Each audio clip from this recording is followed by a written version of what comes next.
Hi, this is Joe Gorse with Design World. It's good to have you here with us today. We have Sami Nijim of Design World and Courtney Gras and Tom Vo of Design Flux Technologies. We are going to be talking about the COSE business pitch competition. They recently had a competition with over 200 entries that got narrowed down to 88, which were then individually interviewed, which then got narrowed down to 20, and then there were 4. So in the final 4 was Design Flux Technologies, and these are the founders here with us today. And now we're going to talk a little bit about their technology. So if you guys could tell us the story of Design Flux Technology and how you guys came to be.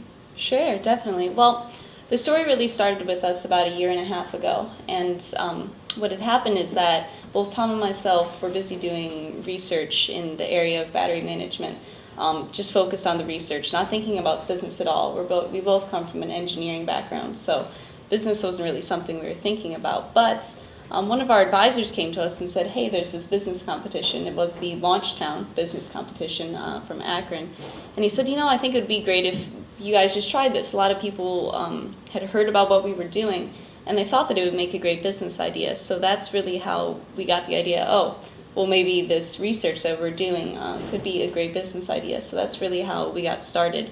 And then from there, it just kind of grew. So after that competition, we've been, refining our idea, pursuing other competitions, and just working at doing our research and prototyping.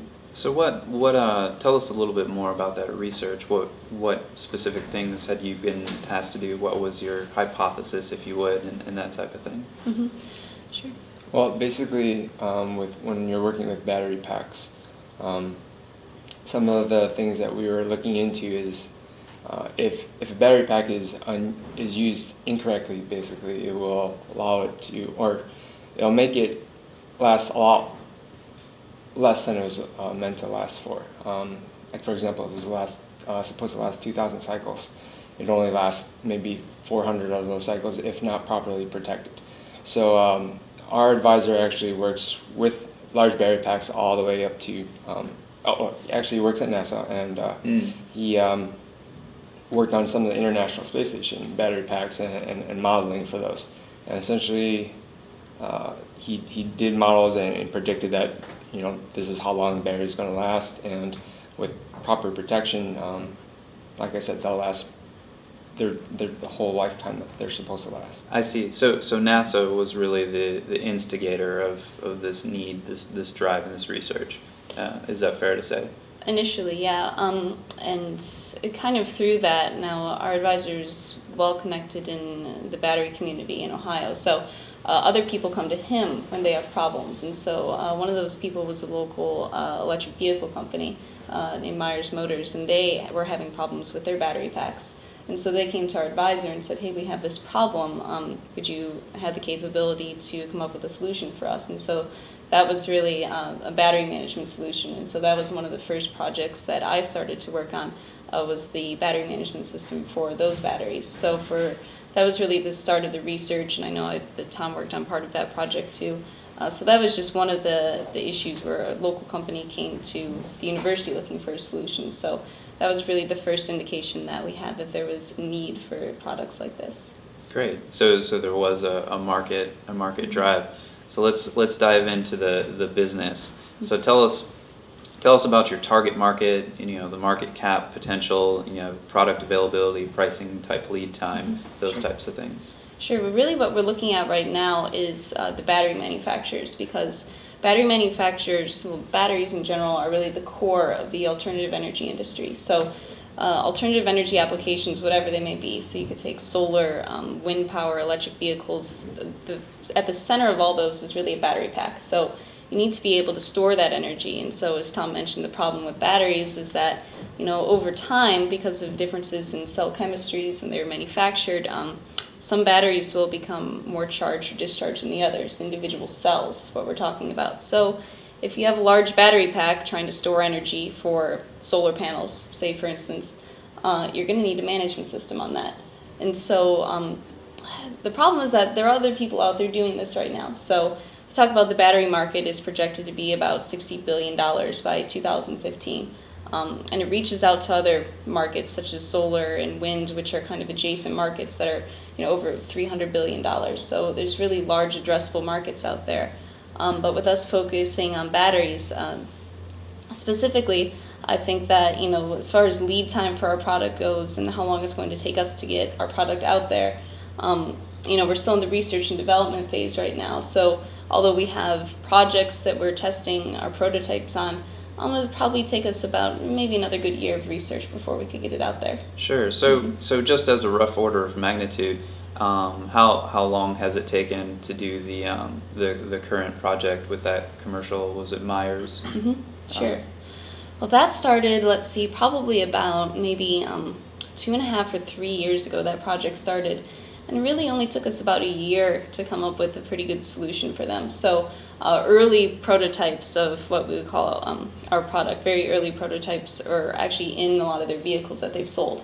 So that was kind of the first validation of the basis of our technology. It's a very early, crude form of it, but it's really the foundation of our battery management technology. And during that time, Myers Motors, they needed protection for their cells themselves, or the battery cells, and they were using they had both lead acid and lithium, but once they converted to lithium, they needed protection for the cells because lithium is more dangerous to work with. Explosive. Mm-hmm. It's explosive, Yeah. right.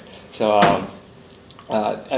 in addition to that, they were having problems, actually I'm not sure if you can talk about this, but well, the main problem with them is that they had chargers, they had batteries, they had motor drivers in their car because it's an electric vehicle. And so the problem there was that they had to find a way to make them integrate those systems together and make sure that they work together because they weren't designed to work together. They had to pick parts off the shelf and just make it work. And Right. Their problem was then, again, is protecting the battery pack. And the charger, for example, wasn't made specifically for any specific battery chemistry or anything like that. It's just a voltage that it needs to get to and a current that it needs to charge at. So it was like an open flow voltage type charger. Yeah, right. And Nice. so it's basically you can't sell that as a product without protecting the cells. So that's why they came to us, and then we helped them integrate that design better. So from that, we decided that what a good system would be one that is unified in the sense that you have some type of power source, a charger, whether it be, like Courtney said, a solar panel or an outlet that you plug into. You manage that, and it talks to your battery pack master of whatever's managing your battery pack, and then it also controls the discharging, whether it be a motor controller or maybe an LED light bulb or something like that. So it protects the battery at all phases, charging and discharging. Right. Okay. So Jim, just one last thing in the business section. So just to sum it up, it seems like a year at the longest for integration into an unknown battery pack. Would that be a fair lead time roughly? Not necessarily. It's a year because I guess once we have our product defined solidly, the biggest problem is that it's very dependent on the size of the power application. Sure. So I mean, if we define one product, then it may be too much for like a application that's doing less than 30 watts, for example, or if you go way up there. Sure. But yeah, I mean, just as a rough order of magnitude, it's not going to be like a Herculean redesign effort every single time. Once we have that defined product, it'll take less than 6 months. Yeah. So I mean, that seems really, about right. what we're working on right now is building a platform. So Right. because Exactly. the nature of the market is just that if you can't build one battery management system that'll work for all batteries. So what we're working on is building a platform that you could either add things to or take things away, depending on how large your battery pack is. Is it going to, go in a solar application? Is it going to go in an electric vehicle like a golf cart? Is it going to, so Right. it could be retrofitted easily. So that's really what we're working on right now. Okay.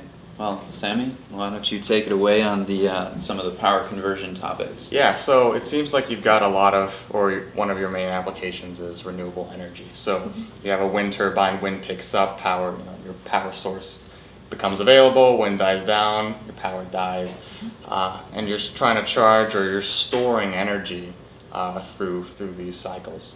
So how does that exactly happen? How do you charge your batteries? What type of topology do you use? How do you deal with this intermittent power coming in, coming out? And I would say you can stay narrow to the ones that you've actually done so far.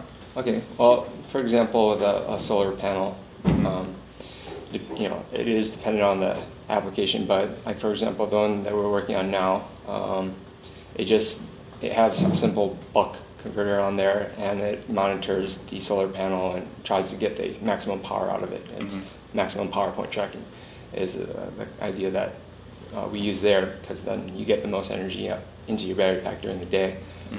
So that's the type of things that we do there.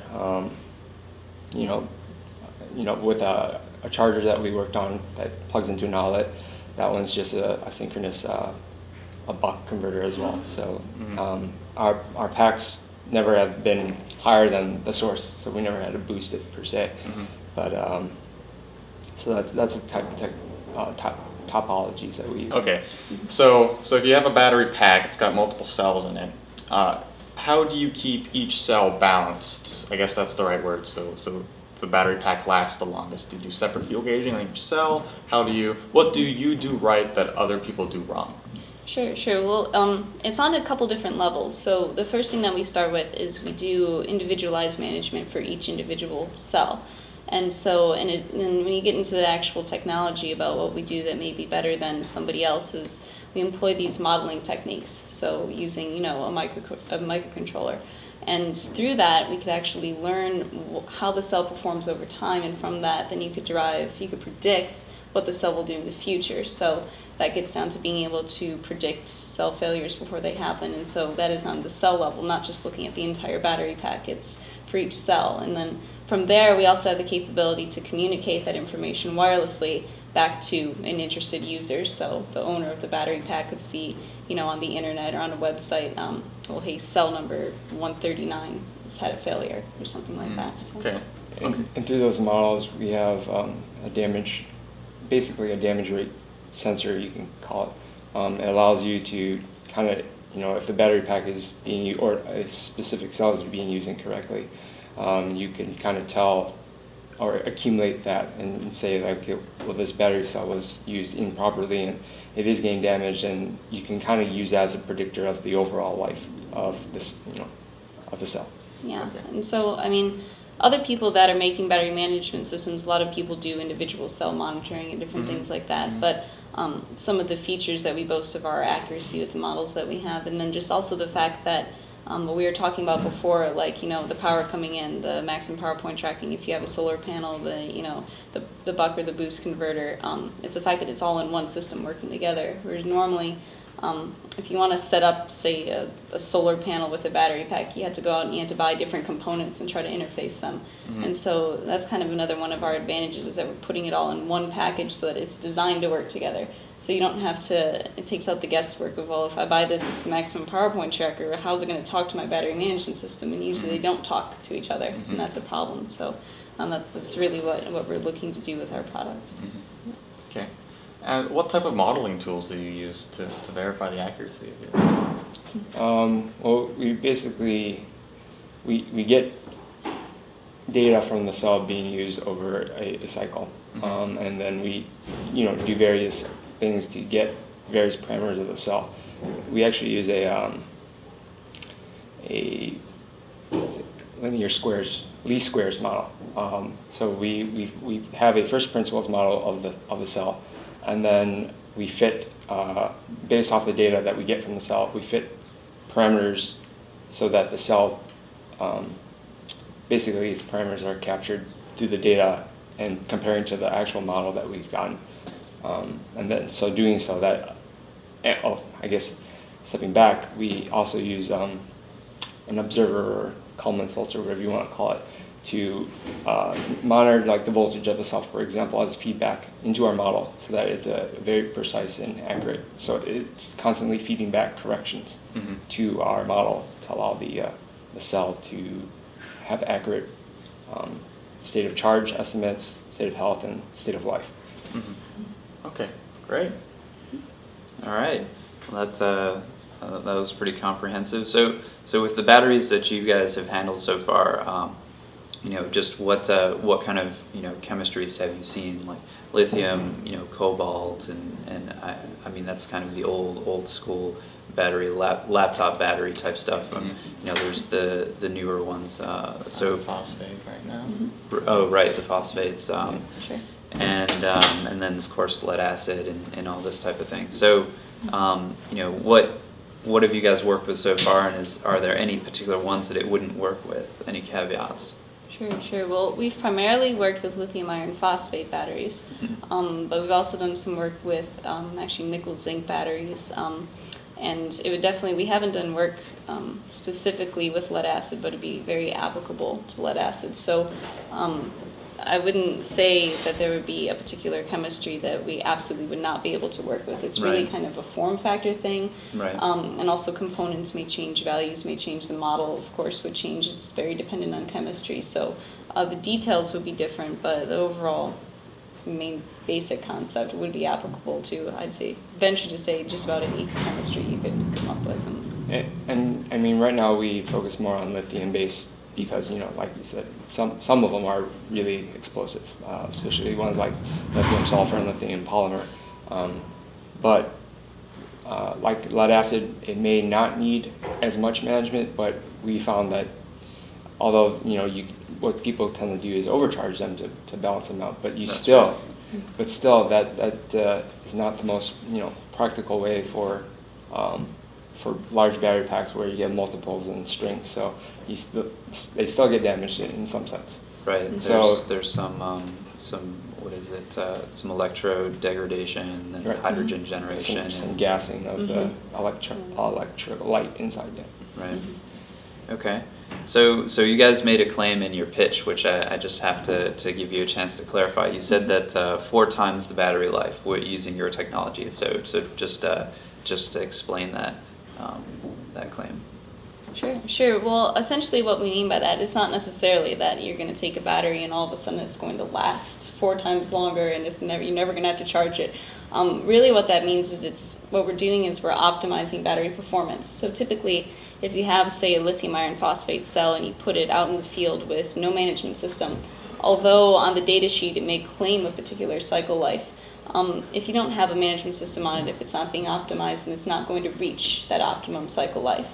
And so with a battery management system, what we're saying is that it will reach its full potential. So typically, if a battery has no form of management on it, it's going to last to about a quarter of its full cycle life. And so when we say extending the life of the battery by a factor of 4, we mean Right. that. I guess let's be explicit. So that's the life of a battery when it's in a pack, right? So when paralleled in series string, that we get these. The probability of failure goes up more as you introduce more parts and that type of thing. So if you don't do this, you'll see, let's say, what would you typically?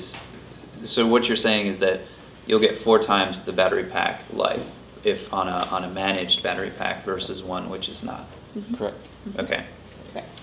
And so we've gone over. You do have state of charge, state of health models which are embedded in the control system. So whether or not it's Coleman doesn't really matter, but all that kind of thing. So you guys, can you handle transients in terms of individual transients, high transients, that type of thing, or is it just a long-term sort of general pack balancing technology? By transients you mean like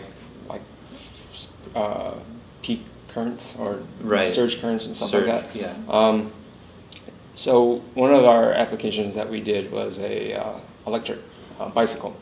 So it does have surge currents, as well as the Myers motors, but which is the electric car. But those obviously have surge currents when you're accelerating, and so we did embed into that application the sample rate of which to catch those surges, and incorporate that into our model as well. That is important because, you know, if you don't catch those surges, if it's a huge one, for example, then you're missing out on a lot of energy going out of the battery pack, for example. So we have taken that into account and used it in some of our applications that we've worked with. So yes.